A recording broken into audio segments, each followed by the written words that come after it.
নমস্কার বন্ধুরা, welcome back to live আড্ডা ফুটবল। তো বন্ধুরা, আরও একটা নতুন ভিডিওতে তোমাদের সকলকে স্বাগত জানাই। তো বন্ধুরা, ভিডিওটা শুরু করার আগে তোমাদের কাছে একটাই অনুরোধ, সেটা হচ্ছে যে আমাদের এই চ্যানেলে যারা প্রথমবার তারা কিন্তু অবশ্যই আমাদের এই চ্যানেলটাকে সাবস্ক্রাইব করে পাশের বেল আইকনটি অল করে রাখবে, যাতে সবার প্রথমেই এরম খেলার আপডেট তোমাদের কাছে পৌঁছে যায়। তো বন্ধুরা, এই ভিডিওতে বেশ কয়েকটা আপডেট তোমাদের সঙ্গে শেয়ার করার আছে। তো তোমরা ভিডিওটা একটুও না টেনে পুরোটা দেখো, না হলে কিন্তু তোমরা কিছুই বুঝতে পারবে না আপডেট। তো অনেক খুশির আপডেট আছে, কিছু দুঃখের আপডেট আছে। তো সেই সব আপডেট আজকে তোমাদের সঙ্গে শেয়ার করার আছে। দেখো, এই মুহূর্তে আইএসএল শুরু নিয়ে প্রচুর নানা রকম কথা তোমরা শুনতে পাচ্ছ যে আইএসএল হয়তো শুরু হবে। তো হ্যাঁ বন্ধুরা, এই সপ্তাহের মধ্যে কিন্তু একটা ভালো খবর আসতে পারে, অর্থাৎ আইএসএল নিয়ে কিন্তু বেশ কিছু মিটিং হচ্ছে অন্দরমহলে, এবং শোনা যাচ্ছে, সূত্র মারফত খবর জানা যাচ্ছে যে আইএসএল নিয়ে যে আপডেট সেটা কিন্তু এই সপ্তাহের মধ্যে আসতে পারে, বা রবি সোমবার মধ্যে কিন্তু আসতে পারে আইএসএল নিয়ে আপডেট, বা আইএসএল কবে শুরু হবে সেটা নিয়ে আপডেট। তবে আইএসএল শুরু হবে এটা কিন্তু কনফার্ম খবর পাওয়া যাচ্ছে, তবে কোন দিন শুরু হবে, কত তারিখে শুরু হবে, এখন কিন্তু সেই খবরটা পাওয়া যায়নি। তো এই খবরটা আমার কাছে আসলে কিন্তু আমি তোমাদের সঙ্গে সবার প্রথম শেয়ার করব। বন্ধুরা, এবার আসি আমরা ট্রান্সফার রিলেটেড আপডেট নিয়ে।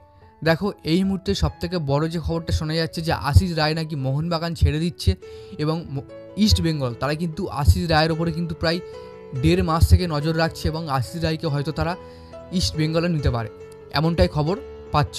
এবং কালকে আমাকে বেশ কয়েকজন মেসেজও করেছিল, আমি দেখেছি। অনেকের মেসেজে রিপ্লাই দিতে পারিনি, তার জন্য আমি সরি।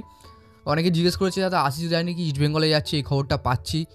তো দেখো, আমি তোমাদেরকে বলতে চাই, আশিস রায়ের সঙ্গে কিন্তু মোহনবাগানের এখনও পর্যন্ত চুক্তি শেষ হয়নি। হ্যাঁ, ইস্ট বেঙ্গল একটা ইন্টারেস্ট শো করেছে আশিস রায়ের উপরে, কিন্তু এখনও পর্যন্ত সেটা খাতায় কাগজে এগোয়নি। জাস্ট একটা ইন্টারেস্ট শো, যেটাকে বলে আমরা, যে কোনো জিনিসটা ধরো আমরা নিতে ইচ্ছা হয় কিন্তু আমরা নিই না, তো সেরকম ব্যাপার একটা, এরম পরিস্থিতি কিন্তু আটকে আছে। তো এটা কিন্তু ডিলটা কনফার্ম হয়নি। ঠিক আছে, ওকে, তোমাদের আশা করে বোঝাতে পারলাম। বন্ধুরা, এরপরে তোমাদের আপডেট দেবো, এশিয়ার মধ্যে মোহনবাগান কিন্তু সবথেকে জঘন্যতম দল বলে নির্বাচিত করছে ইরানের দলগুলো। এবং ইরানের দলগুলো প্রত্যেকটা পেজে, তাদের কিন্তু প্রত্যেকটা পেজে, ফেসবুক পেজে, ইনস্টা পেজে, টুইটার পেজে মোহনবাগানকে কিন্তু প্রত্যেক দিন ছোট করছে। সবাই বলছে যে Mohun Bagan coward, Mohun Bagan FC match খেলতে যায়নি, তারা শুধুমাত্র আইএসএল আই লিগই খেলতে পারে, এফসি মঞ্চে তাদের কোনো রকম কোনো যোগ্যতা নেই। তো এই কথা শুনতে কার ভালো লাগে তোমরা বলো? মোহনবাগানের কোন দর্শকের এই সব কথা শুনতে ভালো লাগে? তো দেখো, এই নিয়ে আর কিছু বলার নেই নতুন করে। তোমরা অনেকেই অনেক প্রোটেস্ট তুলেছো, অনেক কথা বলেছো, তো সেই নিয়ে আমার আর কিছু বলার নেই।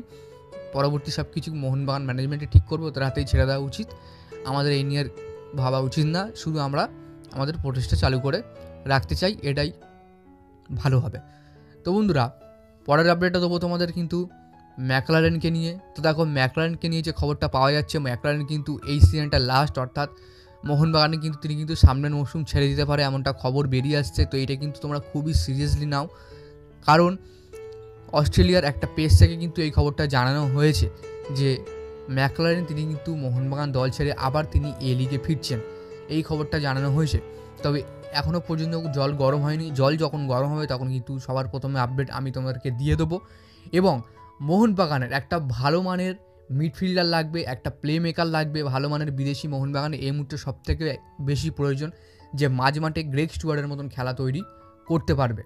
তো সেক্ষেত্রে কোন প্লেয়ারকে নিলে ভালো হয়, তোমরা কিন্তু অবশ্যই তোমাদের মতামত কমেন্ট বক্সে জানিয়ে দিও, কোন বিদেশি প্লেয়ারকে নিলে ভালো হয়। আমি পরবর্তী ভিডিওতে তোমার কমেন্টটা নিয়ে আলোচনা করব। তো যাই হোক বন্ধুরা, আজকের জন্য ভিডিওটা এতটাই ছিল। ভিডিওটা ভালো লাগলে লাইক করে দিও, আর আমাদের এই চ্যানেলে যদি প্রথমবার যেন হয়ে থাকে চ্যানেলটাকে সাবস্ক্রাইব করে পাশের বেল আইকনটি অল করে রেখো। ধন্যবাদ।